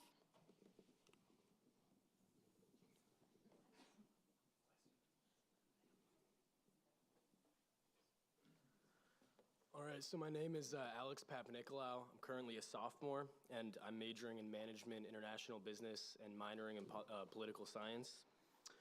So I was inclined to join student government as a means of becoming more involved with extracurriculars at Iowa State. I would also like to contribute to my fellow peers in the Iowa State community as a whole, while also gaining personal experience. So joining student government, specifically as a UROC senator, would help me make a direct impact on the day-to-day struggles that I, as well as my peers, face. So as a student who transferred to Iowa State as a sophomore and went straight to living off campus, which means I've never really had a dorm experience myself, with this in mind, I do understand the struggles of off-campus students. While Iowa State does have great systems in place to combat some of these struggles of off-campus students, I believe that with further collaboration, I can help identify as well as improve situations regarding off-campus living. So as far as committees goes, I am interested in joining the Legislative Ambassador Committee. And I guess the main purpose for that and for myself is that being on the pre-law track, I believe that it's a lot of good experience that I can gain from joining that committee. So a couple of ideas I had in terms of being a UROC senator and helping off-campus students. So one of them was more transportation options for students during university events. So these events could include, football games, basketball games, anything of that nature. And this could come in the form of shuttle transportation, maybe, I don't know, some sort of collaboration between students to kind of carpool to the events. Another thing that I did think of was an off-campus student social media group. So this could come in the form of GroupMe, if you're familiar with that, as well as any possible social media outlets like Snapchat or Instagram. And I believe that, this would be beneficial for students to be able to connect to each other as well as communicate. Something else that I personally have experienced, and I know other off-campus students have experienced, is on-campus parking. So I believe that having commuter parking priority would be very beneficial for a lot of off-campus students. So essentially advocating for priority parking for students that live off campus. And I've run into the problem of either sleeping in or missing a side ride to the point where I have to drive my car to campus. And after doing so, I get to campus just for there to be no parking spots available.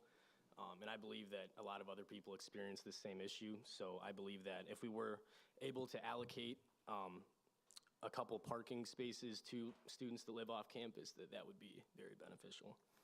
I also believe that incentivizing some off-campus events for students would also be beneficial. So at my own apartment, they do hold events for the residents, such as like a bingo night, a poker night, a game night. But I believe the main thing that really incentivizes these nights are the fact that they do hand out prizes at the end of these.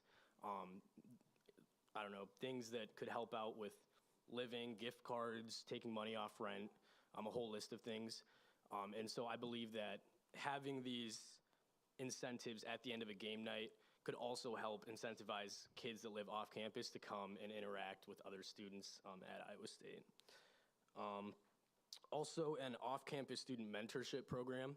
So I believe that pairing possibly an upperclassman with a younger student that does live off campus, also somebody that is also in the same major as that student, to kind of be an academic mentor and guide would also be very beneficial for students. That's all I have. All right, with that, the floor is open. Senator Moyer, if you'd still wish. Are there any objections? Seeing none, Senator Moyer shall be removed from the roll. And we'll start with Senator Snyder. First of all, I love a lot of your goals. As a UROC senator, that seems like, especially the one that's worked on our Safe Ride project and done other things with our UROC constituent council with our speaker, Mamani. I love a lot of your goals. That's great. Just out of curiosity, how did you hear about us?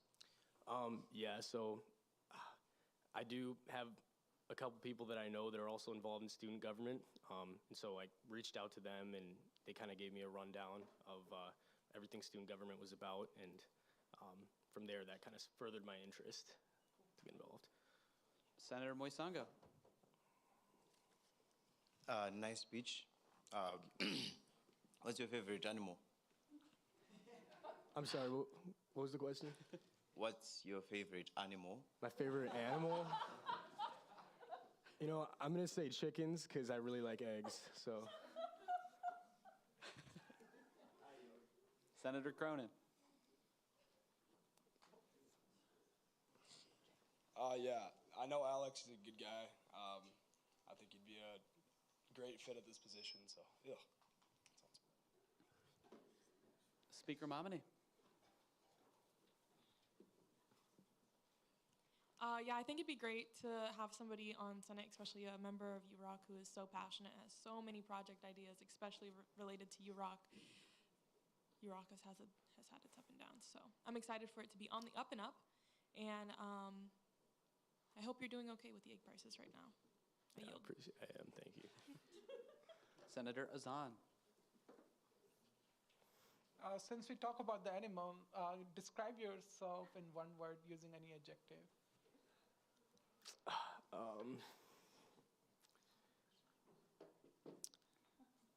I'd say passionate. All right. With that, the floor is open for any further discussion. Is there a second? I think I heard a second. Moved and seconded to end debate at this time. Are there any objections to doing so? Seeing no objections, any closing comments with Senator, pardon me, Speaker Mamani. UC has been called for. Appreciate it. UC has been called for. Are there any objections to passing this nominee by way of unanimous consent? Seeing no objections, congratulations, the motion carries. Thank you. Thank you. And if we can have you stay up there for 1 second, we can get you sworn in.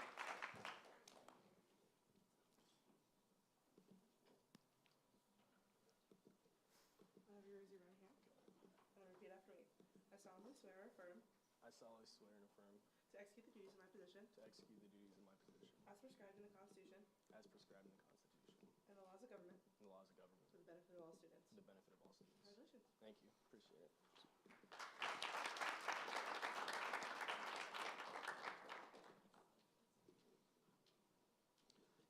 All right, and so with that, for item 003SC, unfortunately, I believe our nominee had to leave for an exam, so I would entertain a motion to table that bill. for 1 week, pardon me. Moved and seconded, table this bill for 1 week. Are there any objections to doing so? Seeing none, it will return next week. And so with that, we'll move into general orders, specifically item 2025-3-001SZ, constitutional amendment to add contract and agreement lengths with Senator Kammerer. Yeah, so hopefully by now everyone has had a chance to read through this. Obviously, because it's a constitutional amendment, it's a big deal. And I think that it's important to understand just kind of the initiative here. We've had, currently in the Constitution, there are no like contract lengths. We could sign a contract until the end of time, frankly. But I think it's important, you know, most students are only going to be here for 4 years, and keeping it at that 4-year maximum, it can be lower than that if we so choose, I think is just a great practice to have, because in that time you can either represent yourself when it comes to the negotiation of a contract by running for Senate, or you can be able to elect someone to help negotiate that. With that, the floor is open, starting with Senator Azan. So first, I'm going to make a motion to add Senator Alex to the role. I think that's the name, right? Alex? Yes. All right. Are there any objections? Seeing none, he shall be sat. Thank you, Azan. Awesome. Okay, I like the bill, overall idea, but I think if it's possible, are you open to the idea of like keeping it 1 year instead of like 4 year? Because the motivation for the bill is to make sure we are truly representing the student, right? And senators do get elected for 1 year, right? And I think it will be better if we can just limit it to 1 year so that the next senators can review the contract and make sure, keep in check with the update of that contract, the progress and all these things, and then review that and then make a decision. So I think it's better to have it for 1 year because every year we get a new senators, new representation, they can review the progress and then make a decision instead of keeping it 4 years. What do you think, Noah? So I guess I just kind of want to elaborate here. So the 4 years would be like, that's like the end date. So it's like start to end date is like a max of 4 years. You know, like if a problem comes up, you know, like we can negotiate it, and sometimes like maybe we'll end up negotiating it each year. But I think the point of like having contracts is to be able to have them for multiple years. If we're just starting and stopping on each contract, then it might as well just be like a new bill each year, if that makes sense. So that was kind of my thought process for capping it at 4 years. Mm-hmm. Yeah, I understand. But my concern is like, you know, if certain, let's say, organization is not up to the standard, you know, we do still have the option to review that and keeping accountability, basically, you know, that's the motivation. If anyone has any more thought process on this, to keeping it 1 year instead of 4 year. Is that directed at someone specific, or are you Anyone yielding want your? to contribute on the discussion? That would be great. I think we have to look at an organizational standpoint. If we put a contract to 1 year, the prices will probably increase. I think 4 years would definitely be kind of okay because of you can definitely negotiate a deal which is a better price. So while we are looking at it, we just don't have to look at like who is in the Senate that year. Based on Senator Kemaya's point of view, was like usually a student's lifespan on campus is around averagely 4 years. That's where the 4 years came from. And 4 years also gives you the better negotiation price. Okay. I think the contract that we have is with IC Daily, I guess, GPSS, Article of Corporations, and Student Legal Aid, and a bunch of others, right? So I don't know about the price part in that. So but you still remember the bill Senator Gopa tried to come with from Student Rec Services for the machine? Yeah. If you notice, there were price variation depending on how long the contract would be. So this document would definitely guide all the contracts that will come despite the ones that we have with the organizations that you stated. Okay, I yield. Thank you. Senator Iono Dimhoff. I would like to yield my speaking privilege to President Hirsch. I just wanted to add something quick because I know you brought up a great question, Senator Azan. I completely support this amendment. I think it's something that we absolutely have to do. And then there's one thing to think about too, like if you enter into a contract that you're unhappy with, it takes 2/3 of seated senators in order to remove that contract regardless of how long the term length is. But I want to add too that it helps plan ahead. Think of student legal, for example. Do you think we'd be able to provide top-notch student legal service to students if you had these lawyers year after year who's like, I don't know if I will have a job next year. It helps be able to plan ahead, which helps provide a higher increase of service to students, and that's what we need, these contracts. But it's important that during a duration of a student's experience or time at Iowa State, that they're able to elect someone to represent their interests in Senate in regards to contracts. That's really important. All right. Senator Marcus. Yeah, I would just like to add that Senator Kameyer's bill here has my full support,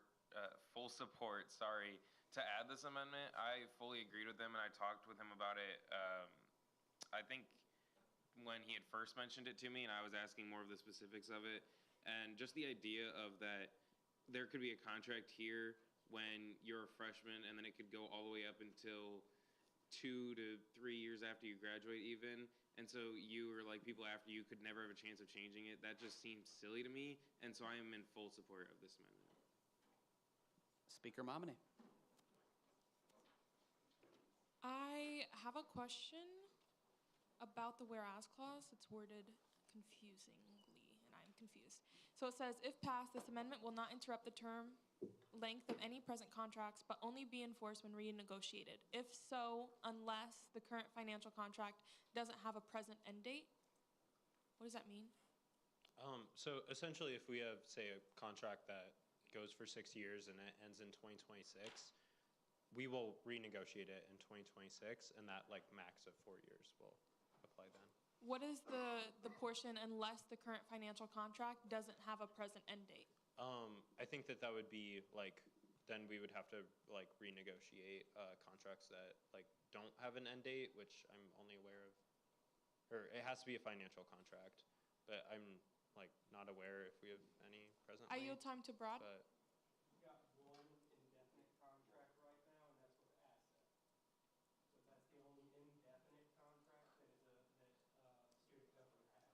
okay.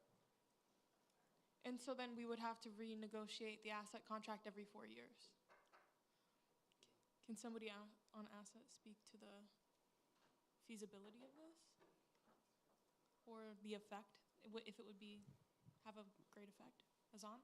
I was part of asset last year. I think it's pretty complex situation if we're gonna have to, because it's a collaboration between 3 other entities, Story County, United. I think Eric is sitting there. He can speak more because he's currently a member, right? Asset team? Yeah, so go ahead. Sorry, I didn't see you there.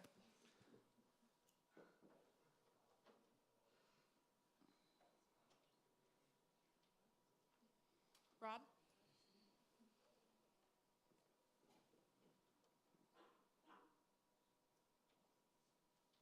Yeah, you're right, Hassan. It is.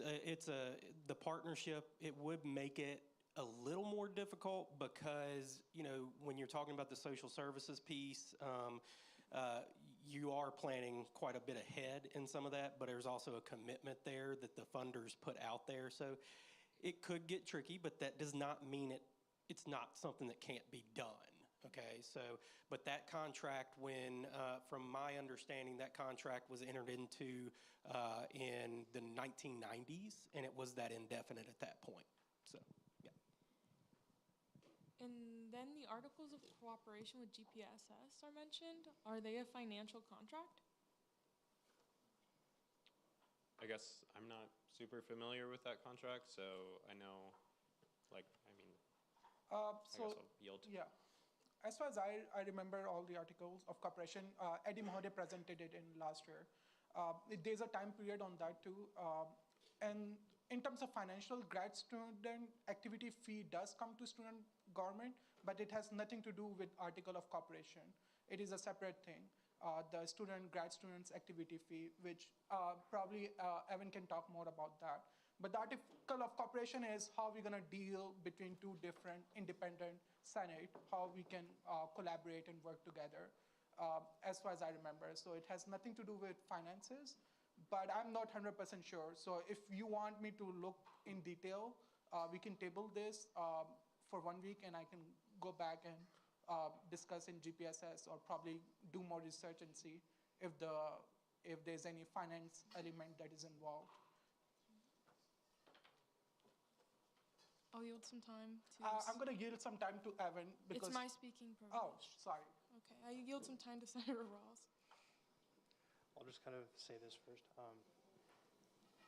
To my knowledge, the Article of Cooperation does lay out how the student activity fee is allocated. So in that aspect, it would be a financial contract. Did you want to clarify anything, Evan, or did I get it? Sure. Again, I have to, I don't want to say it's like the same type of agreement between like student legal, because it's more of an internal agreement. But the financial aspect in the Articles of Cooperation state that I believe it's of the student activity fee that graduate students pay, we receive 1/3 of that. So that's the financial aspect in that agreement. But again, it wouldn't be appropriate to say that it's the same agreement as like with student legal, because it's more of an internal document. Yeah, that's why I was confused, because Yeah. this places that on the same level of student legal services, but how our documents stand right now, our highest ordering document is the Constitution, then it's the Articles of Cooperation, and then it's our bylaws. So I was just wondering if it's appropriate for the Articles of Cooperation to be mentioned in this. I mean, if we would prefer to remove it, like we can just highlight and remove it if there's a motion. I think that'd be appropriate at the time. Okay, thank you. All right. Senator Azan. Yeah, so I'm going to say it will make things complex if we just add GPSS in it, because GPSS can make a decision and then say, oh, we not want to contribute any money to student gov, the 1/3 that the student gov received. And if it passed in GPSS by 2/3 majority, then probably student government will not receive any financial money from grad students, which makes it weird, but it depends on the senators too. So I think it's better to just remove it and keep it simple. Yeah. Second. With the amendment, do we have a motion? I don't know if I would necessarily classify that as a friendly, unfortunately. And I would say you have Senator Rolls too, if you're looking to call a question also. So, Senator Rolls, go ahead. I might have missed it, but I think in terms of contracts that don't have a present end date, that being Asset being our only one, I think, and well, our former nonprofit coordinator, Mindy, just texted me, but I think from our kind of view on that as being an asset, it'd be kind of best to keep our relationship as simple as possible.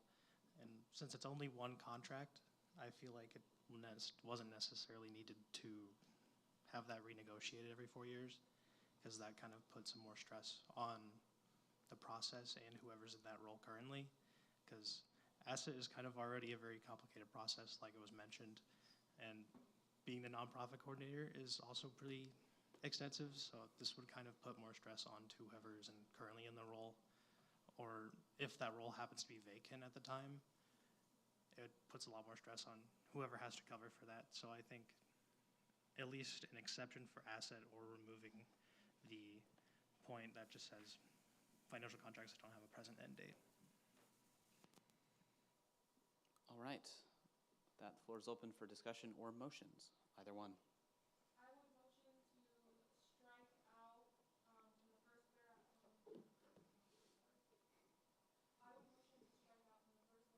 Laws and the Articles of Cooperation with GPSS, and then that's a lot of counting, guys. And then in a following whereas clause where it says, if so, unless the current financial contract doesn't have a present end date, since the only contract that we have that doesn't have a current end date is asset.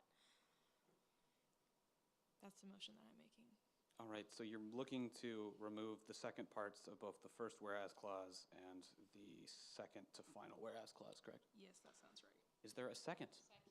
Moved and seconded. Are there any objections to that amendment? Seeing none, it shall be made. And we'll update that here. We're back on the bill as a whole with Senator Moisango. Out of curiosity, are we saying asset is excluded from this constitution amendment? That's the adjustment that we just made to the bill, is to make sure that assets contract will continue. So the only contracts that will be renegotiated with this are the ones that end. And then after they end, they will only be able to have 4-year contract terms. Parliamentary inquiry, do we need to mention it explicitly for this asset exclusion, or we don't have to? No, I think it's implied that since it never ends, you can never renegotiate it. All right, is there any further discussion? Is there a second? Moved and seconded to end debate at this time. Are there any objections to doing so? Seeing no objections, any closing comments with Senator Kammeier? So I'll just quickly point out the somewhat complicated voting process for this. So we need 2/3 of seated senators. So that means, we added a senator and some people left, so I don't know what the number is anymore. 23. 23? Would be 2/3 of seated. Yeah. So anyway, so that, and also it will be, if we pass it, of course, it will be voted on in the upcoming election. So if you're in support of this, you should tell all your friends to vote yes on this. All right, I think Senator Kammeier largely did my job of what I was going to do there, but yes, it takes 2/3 of seated, which is 23, and then does not immediately go into effect, but would be then voted on by the student body in an election. Be added to this to this upcoming election specifically. All right, and so nothing technically says that we have to do this as a roll call vote unless there's a strong calling for not a roll call vote, though I think that's the way that we should do this. So, UC has been called for. Are there any objections to passing this motion by way? Pardon? Roll call vote has been called for. Once again, yes, no, or abstain, starting with Iono Dimhoff. Yes. Moran. Yes. Rahman. Yes. Rolls. Yes. Reinhardt. Yes. Marcus. Yes. Jones. Yes. O'Connor. Yes. Shin. Yes. Palin. Yes. Moisango. Yes. Nievenhoven. Yes. Kekun. Yes. Azan. Yes. Kammeier. Yes. Hartley. Yes. Agarwal. Yes. Shamsai. Yes. Verriger. Yes. Snyder. Momney. Yes. Bailey. Yes. Dugan. Yes. Neal. Yes. Sloop. Yes. Persley. Yes. Cronin. Yes. Alex, I'm sorry, you're going to have to tell me how to pronounce your last name again. Papa Nicolau? Hey, okay. What's your vote? Perfect. And then going back to Snyder. Yes. One moment while we tally that up.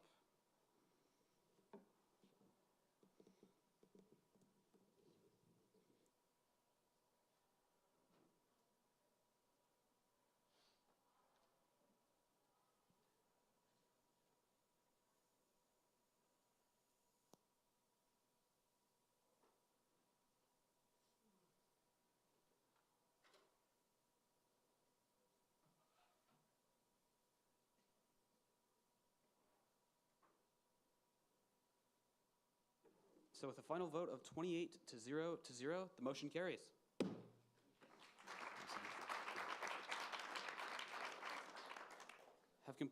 Having completed our business for this evening, we'll move into new business, starting first with item 2025-3-011F, funding for the Iowa State Weight Club with Senator Kammeier.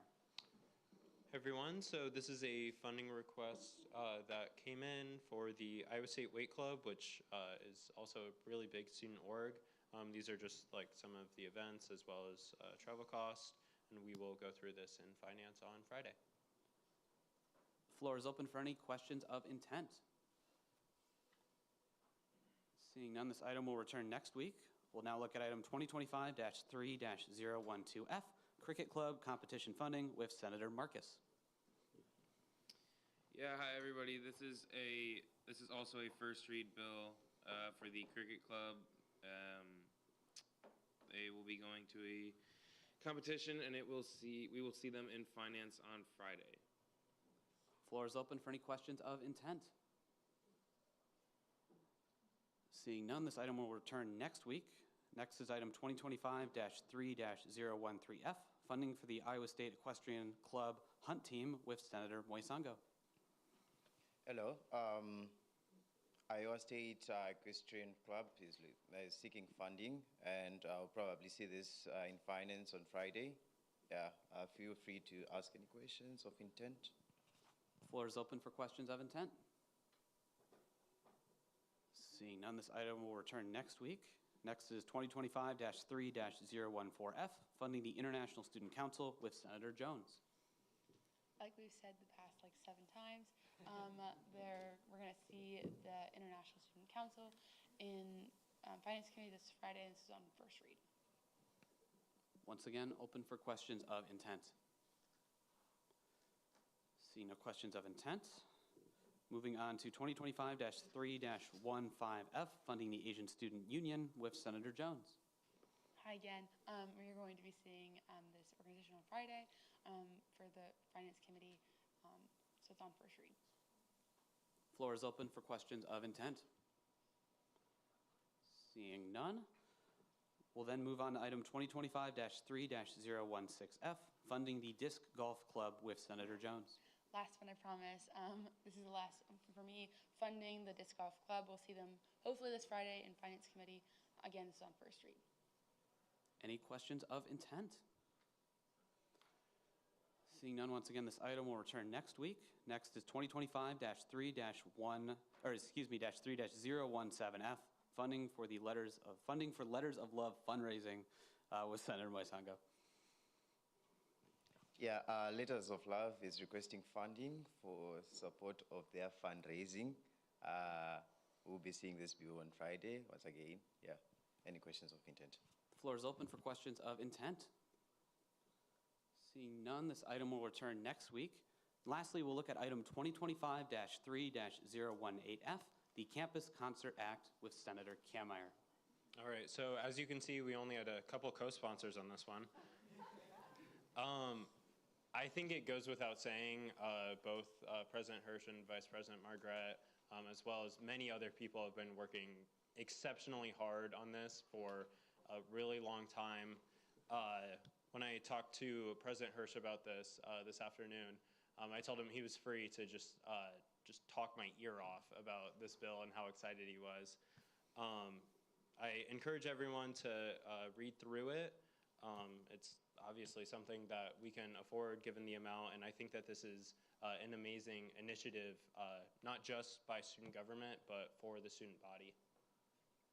With that, just checking with that, the floor is open for any questions of intent.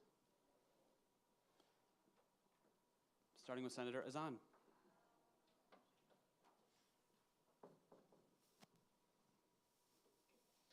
So I can see the number 3,000 guaranteed. How did you come up with this number? Did you do a survey or something, or? Yes, did you do a survey or poll or something to get the numbers interested or something? I don't know.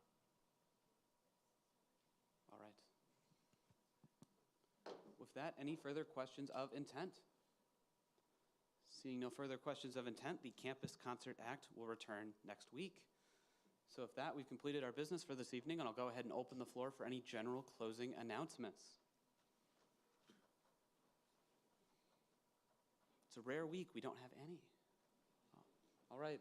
If someone's in the back, flag me down. But if not, my general closing announcement, only thing I'd like to just reiterate is that, again, Know Your Leaders. We will have our last town hall series this coming Tuesday. That's the 25th. It is 6 p.m., again, in Carver 101. And so that's on our social media. That's on our website. You can find that. Director Jamie Pollard from the athletics program will be featured at this one. And so once again, please make sure you attend this. We want to make sure we have an exceptionally strong showing. And at the same time, we do not have our bi-weekly cabinet meeting next week. So for cabinet members, who I think quite a few have had to leave at this point, but we are making sure that all of our cabinet members are going as well. And I encourage Senate to do the same. So with that, I'll go ahead and yield to the Vice Speaker. Thank you, everyone, for sitting through this long Senate meeting. We appreciate all of you. Make sure to do your office hours this week, and if you can't make your office hours for a week for some reason, if you're sick or something, make sure to email me.